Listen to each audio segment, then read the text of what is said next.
الرباطي لإيجاد الحلول لتسجيل الهدف الأول. هل بالإمكان أن يأتي الهدف الأول في هذه المباراة؟ تمريرة جانبية، فرصة، إنزال، تحضير، تصويبة جول!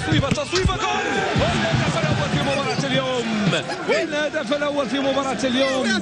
محاولة لعبت داخل منطقة الجزاء، البحث عن طريقة من أجل التسديد والتسجيل، وذاك ما تأتى من خلال العملية الماضية. 1-0 في إصرار من جانب عناصر فريق الفتح الرياضي. نعم، 1-0 من جانب فريق الفتح الرياضي الرباطي على حساب فريق دفاع الحسني الجديدي.